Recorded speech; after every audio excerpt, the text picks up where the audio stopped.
So you're here because you're not quite sure about infinitives in Spanish, or you just want to make sure that you do understand them. So, what is an infinitive? Infinitives are the raw form of the verb, so the very base form of the verb. So they are verbs in a state where no one is actually doing them. So it's just the action. So in English, we identify them by putting to in front of the action. In Spanish, we don't use to, we don't use an extra word.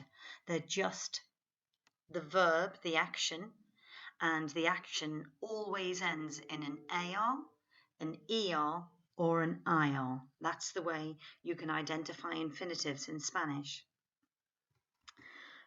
So, over to you. Te toca a ti. Can you think of any infinitives in Spanish? We've covered quite a few already. So I'll start you off, shall I? How about these three? Ir, to go, super important. Vivir, to live. Subir, to go up. Can you think of any more? I'll give you a few more. How about these? Comer, to eat. Hacer, to do. Leer, to read. Ver, to see. Ser, again super important, to be. Tener, to have, also super important. Beber, to drink. Can you think of any more? I'll give you a few more. How about these? Hablar, to speak or to talk. Estar, super important as ser, which is also to be. Bailar, to dance. Nadar, to swim. Jugar, to play. Cantar, to sing. Escuchar, to listen. Gustar, to like. So do you notice anything about all of these infinitives in Spanish? Yeah, just as we mentioned in the slide before, there are all your ARs. I know you've got a load more in your list. So all of those infinitives end in an AR. All the greens end in an AR. So they mean to do something, to do an action.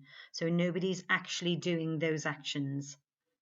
They're in an impersonal form. Then we have all the ERs in red. And finally, we have some IRs. So that's how you identify a verb in the infinitive form in Spanish. Okay, so infinitives are important because we use them all over the place. So sometimes you just need to say what the action is. So in order to swim, you need to go to the swimming pool or go to the beach. So we do use infinitives all over the place. So we wouldn't normally conjugate two verbs right next to one another. So conjugate just means that someone is doing the verb. So rather than to swim, it's either I swim or you swim or he swims, we swim, you plural swim, or they swim. So that's what we mean by conjugate a verb. So for example, I play football. Is that right? No, it isn't. So we don't normally conjugate two verbs together. We would say, I like to play football. So to play is in the infinitive form.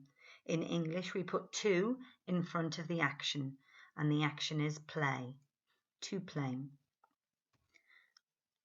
So I am doing the verb to like, so I like.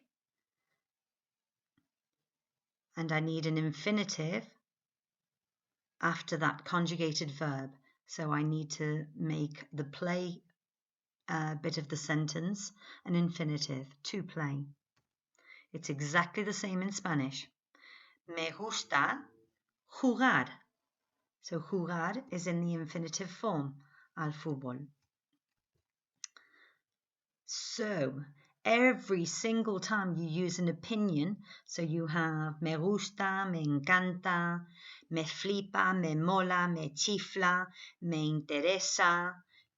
You've got all of those, odio, prefiero, they're all opinions. And if you're going to follow them by a verb, the verb that follows must be in the infinitive. Okay, so just to remind you again, it must be in the infinitive. You can use those opinion verbs with a noun afterwards, and then the infinitive doesn't apply.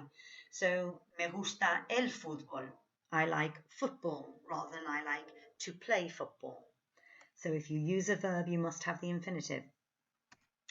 Okay, we have lots more expressions that require infinitives after them. You've just recently come across para. So para normally means for. You've come across that before.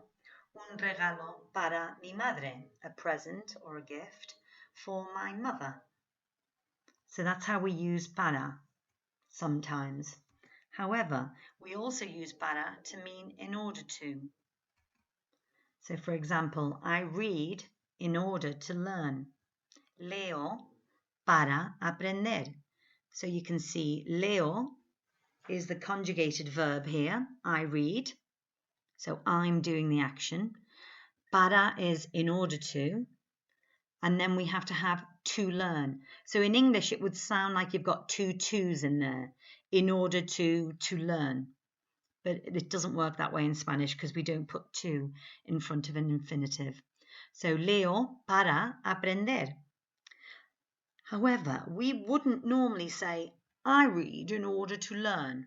We would normally just say, I read to learn.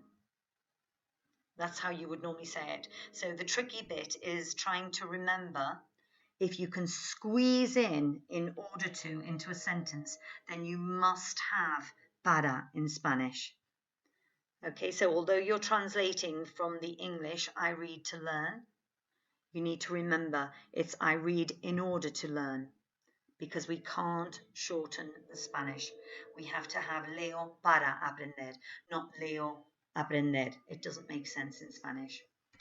So the message here is if you can possibly squeeze in order to into your sentence, then you must have para in Spanish. Okay, thank you very much.